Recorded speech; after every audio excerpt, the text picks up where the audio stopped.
Hello. Well, here I am. I'm going to try and put on comments. It says that nobody can make any comments. That's useful, isn't it? Right, okay. We'll go without the comments then, which is probably just as well considering what's going on today. As you can see by this little ticker tape thing, I actually stopped broadcasting after 4 minutes, my first attempt. Everything just froze and went peculiar. And now apparently I wasn't due to start until 11 p.m. instead of 11 a.m., which is what I meant. But if any of you have picked up that I may just have been making a mistake, thank you for joining me. And let's hope that it just keeps giving me the green light. I have this little webcam thingy, Bob, which you don't really need to hear about, which is a bit dodgy, I think. On the other hand, it could be spirit influence. Well, the fact is that I was trying to cheer people up because, okay, we're sort of hopeful, aren't we, now that lockdown is receding or is about to recede into the distance, at least for a little while. And hopefully we'll get a better summer. And that's in the sort of broader sense of why we might feel a bit down or in need of cheering up. Other things, of course, still prevail.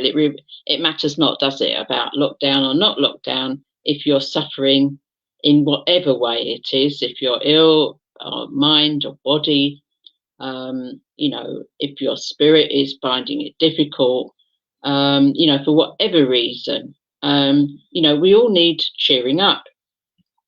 So that's why I thought that, if somebody asked me about spiritualism, what do I like most about spiritualism? It's because it cheers everybody up.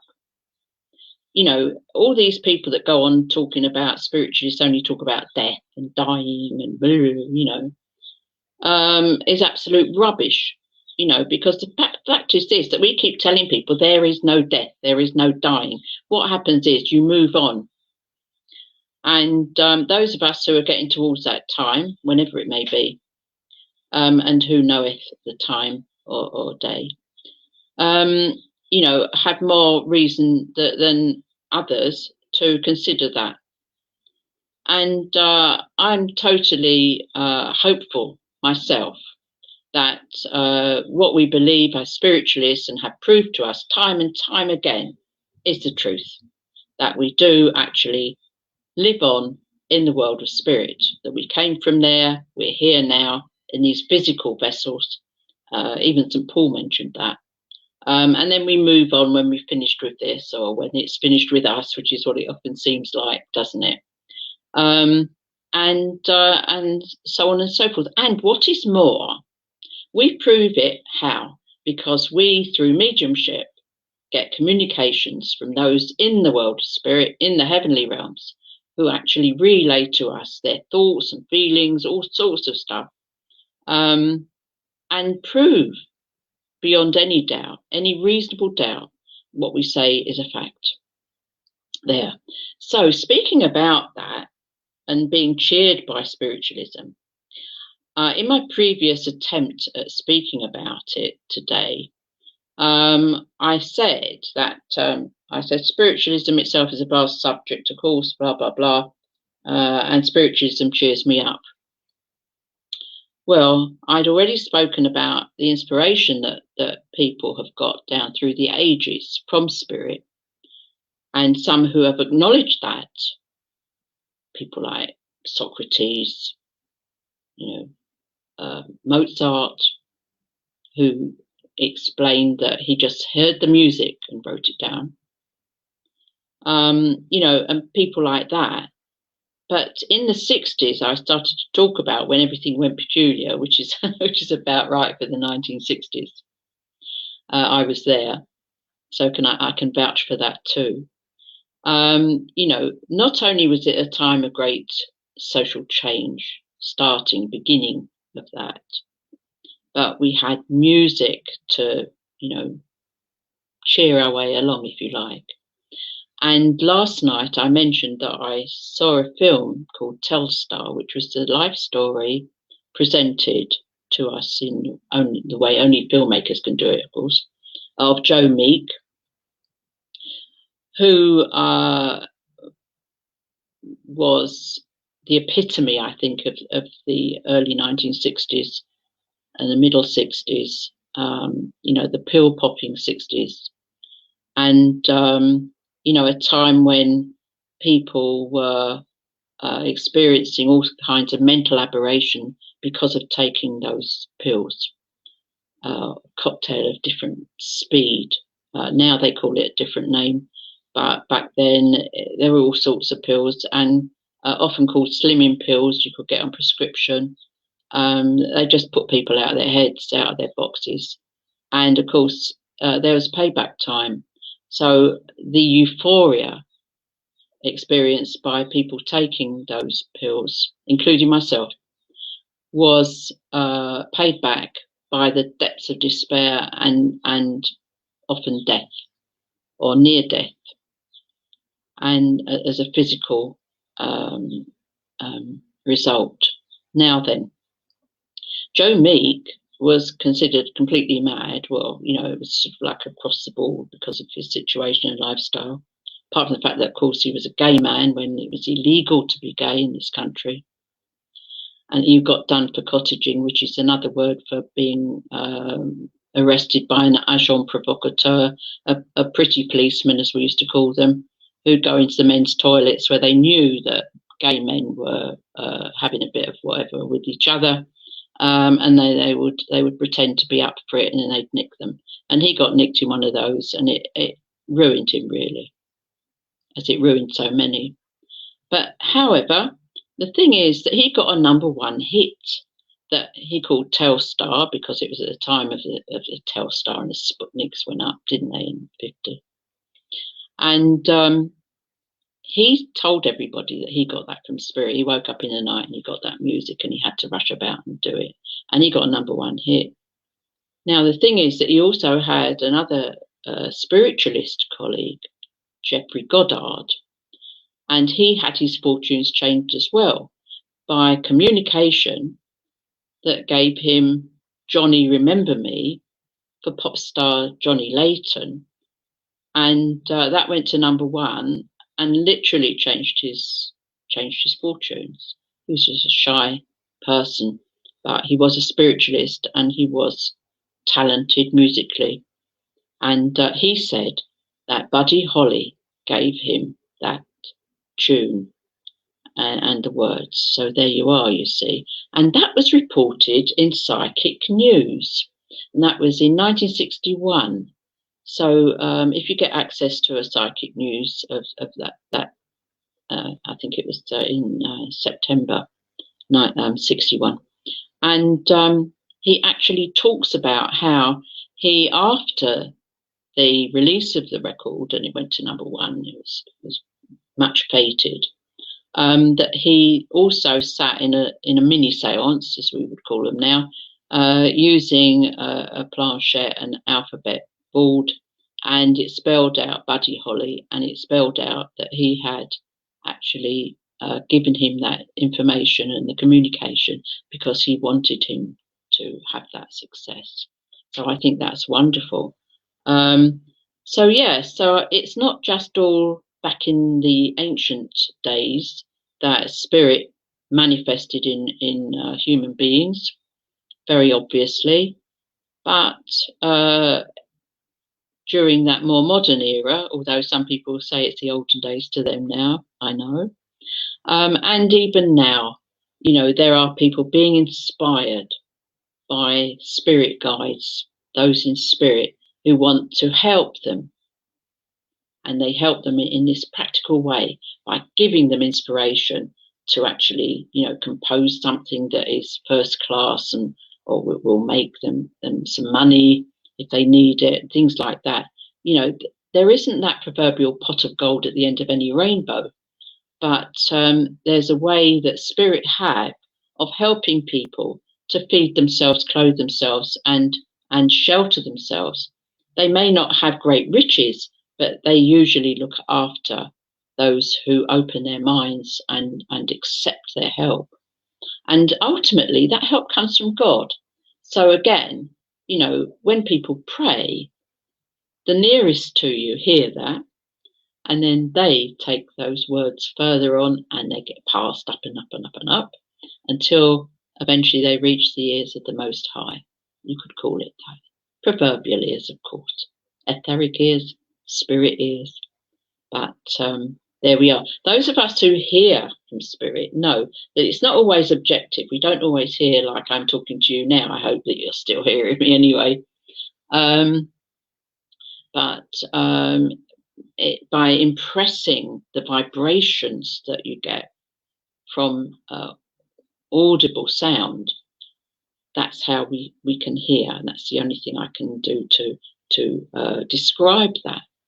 So it's really like having a sort of an unscrambled tuning fork binged and then held against your head, and you hear everything by vibration. And that's a way in which, of course, I'm sure that the music is transmitted to those who are picking it up to write it down and present it as music. So I think that's very cheerful and cheering. I also think what's very cheering is the healing that we receive. You know, it's very hard to be cheerful when you're in pain. I can vouch for that. You know, you can sit and cry with it. It's not very cheerful at all. But if you know that they're around you, that they're helping, and that pain will subside, and that they will look after you, that's the most cheering aspect of spiritualism that I can think of as well. You know, healing is so wonderful. It's not mumbo jumbo or anything that relies on faith, because little children and animals can be given healing and receive healing from those wonderful beings in spirit. Some people call them angels. Why not?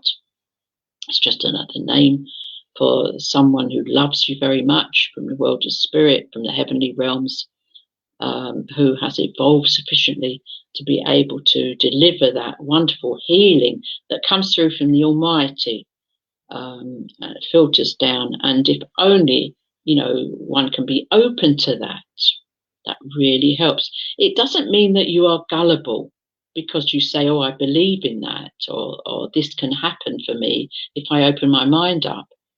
It actually, you know, that's another way of closing people off, of, you know, telling people to be cynical, to be, you know, to be refuseniks, if you like, and not to receive the most wonderful gift, which is that healing.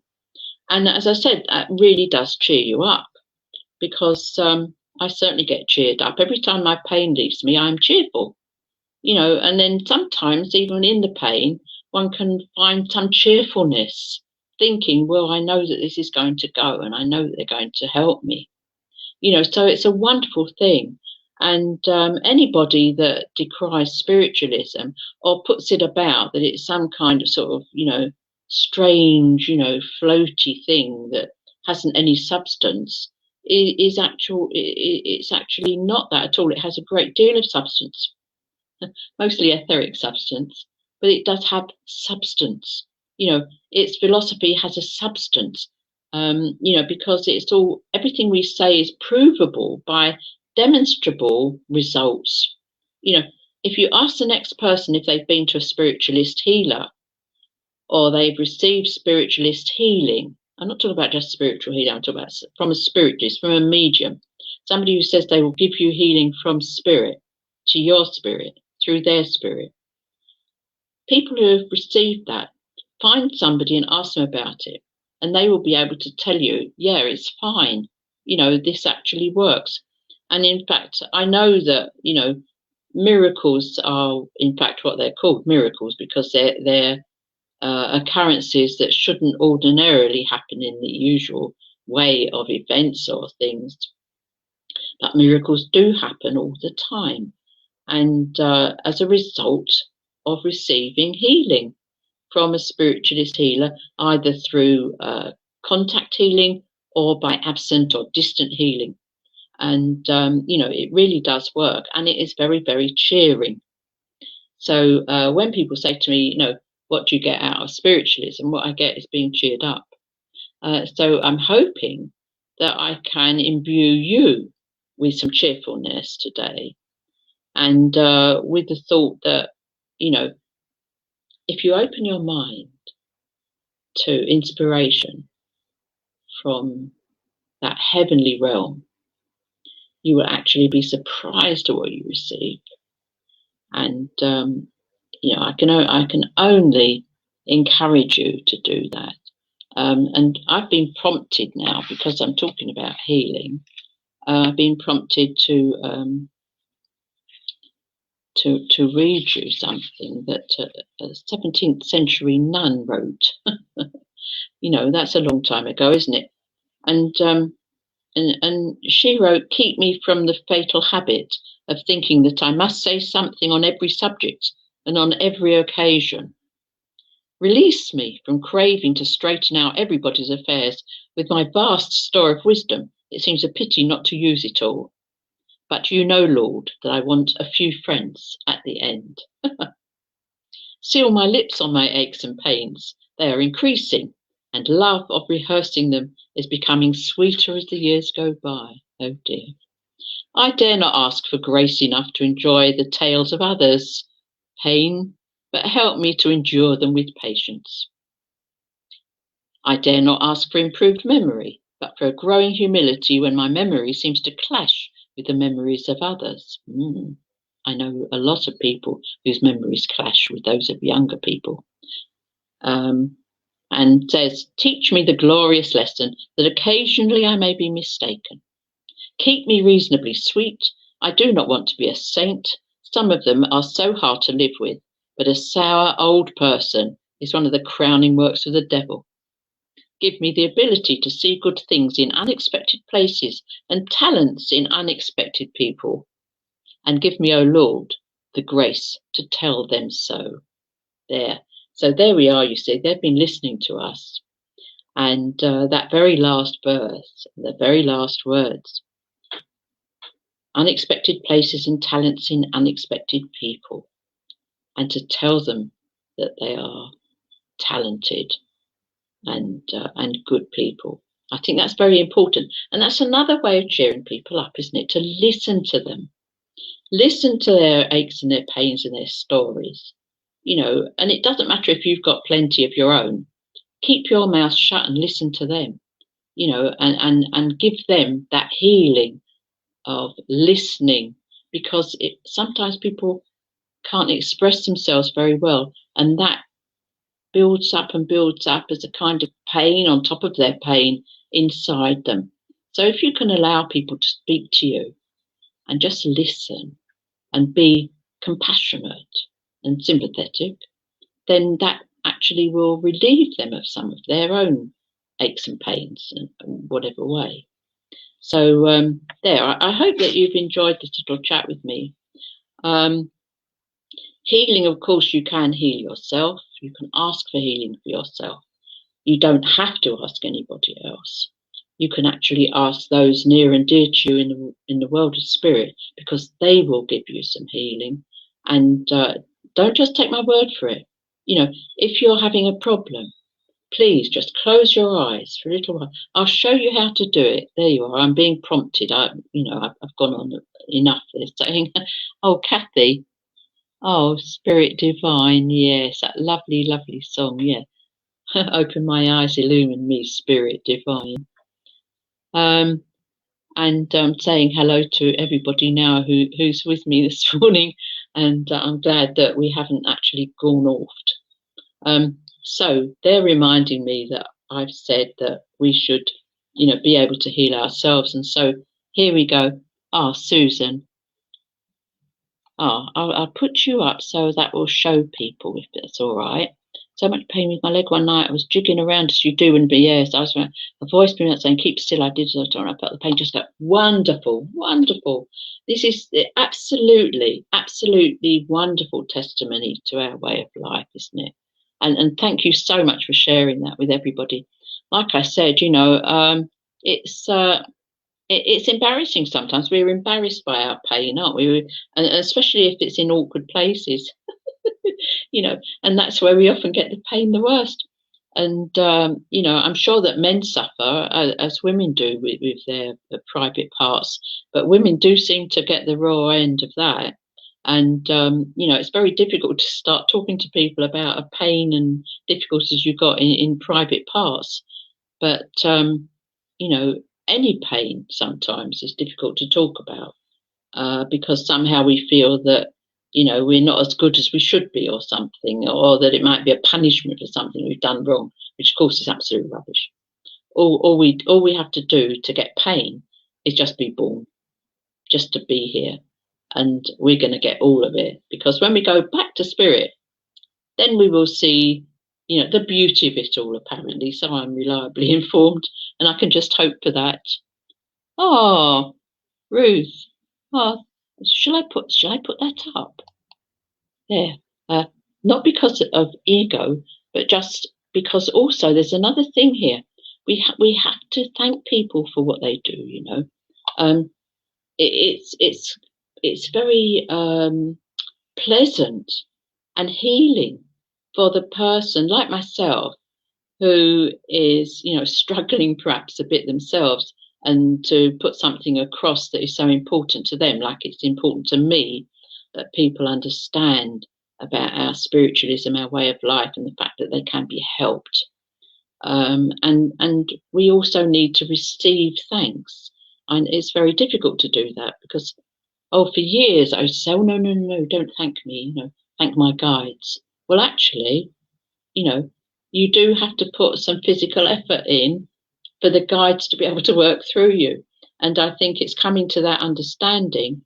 And when you're thanked for the time and effort that you make, then I think you should accept that gracefully. And I do thank you so much, Ruth, for that. I'm very pleased to be able to help. Now, as I was saying, and as they were saying, that's the thing. You can get the proverbial psychic clip around the old what's it if you don't do what you're told eventually. And talking about healing ourselves. So what we do. Oh yes, I see. They're reminding me that I was just about to do that before I got sidetracked, as usual. They're saying to me. And I won't talk about psychic news either, because I was about to talk about all of that as well. Now then. All you have to do is you close your eyes, and we can do that together now. And because this is something that you will be able to play again, I believe, you can access it any time if you find out exactly where it comes to, on the time counter thing, the thingamabob. If it says however many minutes and seconds, and you can just go to that. You don't have to listen to the preamble. So here we go, the important part of cheering ourselves up. Wherever we are, we find a little quiet space. It can be in your bathroom if you've got anywhere else, anywhere at all. Close your eyes and try and relax. It's very difficult to relax when you're in pain from whatever source, but do try and relax. Try and breathe ordinarily. Breathing is something that gets interrupted when you're in pain. Deep breath. And say, dear Lord, here I am. I am suffering, as you know. I miss my loved ones who have gone before me to that wonderful world of light, wherein you reside, Lord. But I'm asking now if my pain and suffering could be relieved, even for a short while, so that I may feel better. And bless your name, and bless the name of those I love who are in the world of spirit, and thank them for all that they have done for me in the past and now. And I ask, dear Lord, for that healing balm to be passed through to me, through to my spirit, from those in spirit, to feel blessed with calm and painlessness, my pain to be taken away, driven out of me. Maybe I can imagine, dear Lord, that the pain is washed away by a wonderful blue light that comes through the top of my head, washes through me, goes out through my feet, into the earth, where the planet will take care of everything. All the nasty things can go back to the earth, and the spirit can be relieved of pain and suffering while I'm here in the physical body, Lord. I thank you, dear Lord. I thank all my friends and loved ones in the spirit world who've been helping. And thank you so much for relieving me of my burden, at least for this time being. And I say that everything I do from now on will be done in truth and love, and knowing that the light is with me, with my loved ones. I will try and spread that light and love wherever I go. Amen. Now, I hope that you feel better. I certainly do, because of course I was doing it too. And you can't have more cheerfulness than that. I think that spiritualism is a wonderful way of life. Don't be frightened to admit that you're a spiritualist. And, you know, if people have strange ideas about what spiritualism is, well, perhaps you could inform them that it's something different, and perhaps tell them your experience of it and what aspects of it, you know, please you the most, and show them that it's not some frightening thing, and it's not all about death and dying. It's about living the best you can while you're here. And Tammy, I say, it must be very late at night from Perth down under. Yanis, wow. I'm so happy that you could join me today, and I hope that you feel a bit better. I certainly do. So, in this way, it seemed it actually carried on. I did complain, by the way, to StreamYard. I sent them a stern note about what had happened in that first talk that I attempted, and lots of love to everybody. And Reverend Penny, wow. Margaret, wow. And Kathy says maybe Joe Meek had a say and came in. Yeah, that's right, actually. Do you know what? I wondered about that. Because, of course, one of my best friends, Trevor Lewis, he won't mind me talking about him, I'm sure. He was quite an extrovert. He used to dance like Mick Jagger, you know, wonderful. You know, that wonderful sort of jumping jack flash and all that. He used to sort of dance around like that. He was wonderful. He lost his life early, too early.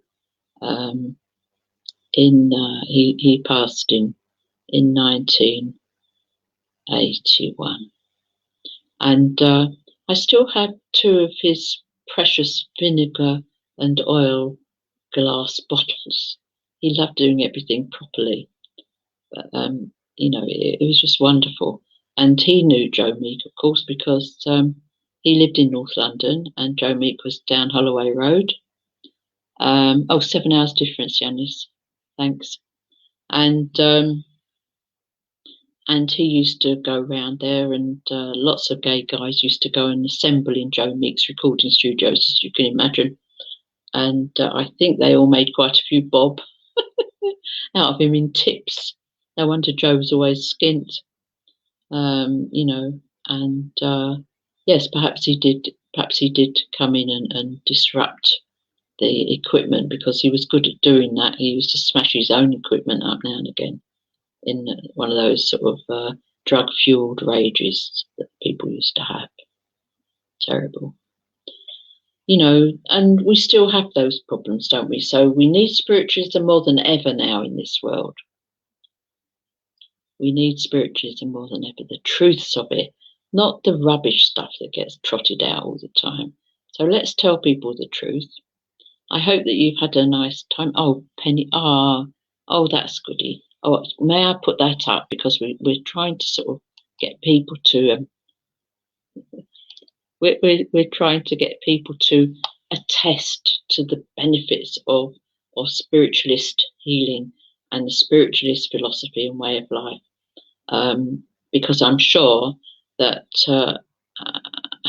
as Jesus said, pray that heaven and earth be the same as on earth as it is in heaven.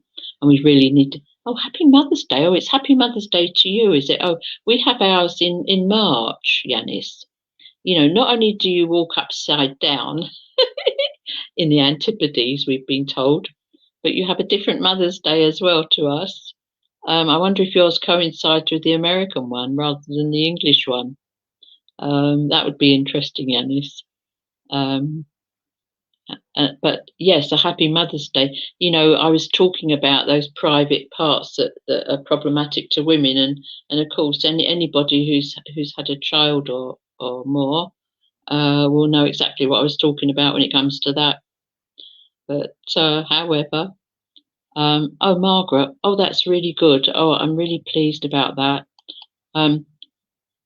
Oh, I've got. No, I don't know. Margaret, that's what I tried to put up. And I'm so glad that you're feeling better. And hopefully, hopefully, Kathy's comment to Yanis Rose has cheered you as well. There you are.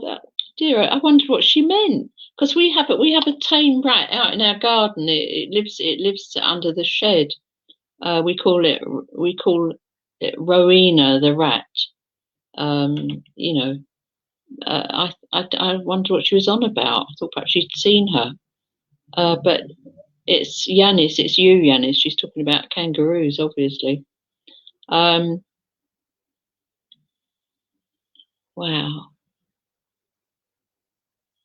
So, I suppose now, yeah, kangaroos. Yes, we know that's what you meant. Now, I hope that you're cheered. I hope that you can feel some healing. I hope that if you are accessing this video after we've actually gone out live, that it will help you too. And lots of love to you. And of course, I must wish you the very best for today, which is the Sabbath for so many.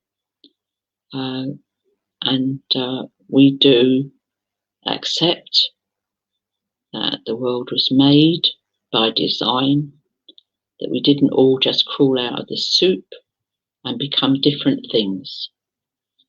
When people say that spiritualists believe something fantastic, I would posit that which is considered a scientific fact is more fantastic than anything that we could come up with.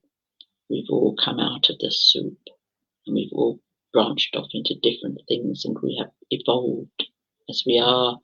Well, all I say is, if you can find something that's evolving, I'll be happy to look at it as a piece of evidence. Listen to our mediums, listen to the communication they get the healing, receive that healing from our spiritualist healers, and feel better and feel cheered. There you are. So I say God bless to you. Have a good day as best you can, and a good night as well to follow. And they're pushing me to look at something else, and I can see what they're pushing me to. So as it's a Sunday, they say, all right, okay. As it's a Sunday.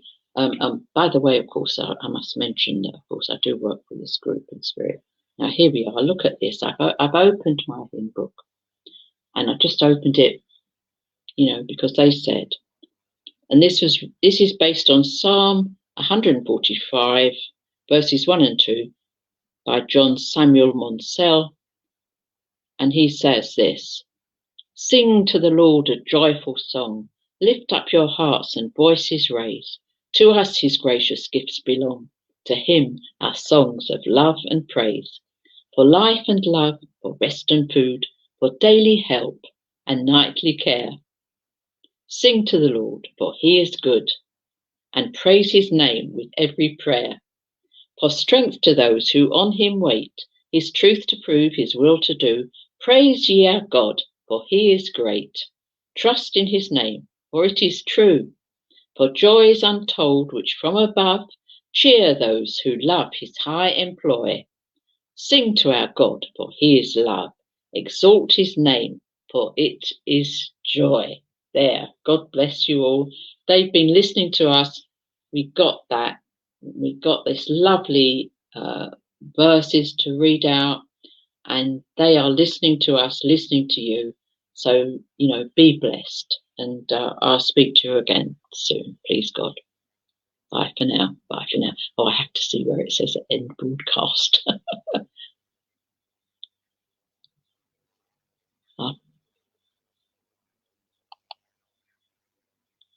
Thank you, Kaz and Yanis.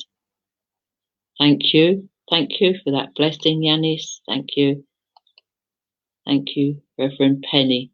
Thank you, Reverend Penny. And you too, Kath. Bless you, bless you, bless you, bless you, everybody. Bless you, everyone. I shall now end the broadcast. At least it never got ended for me like the last one.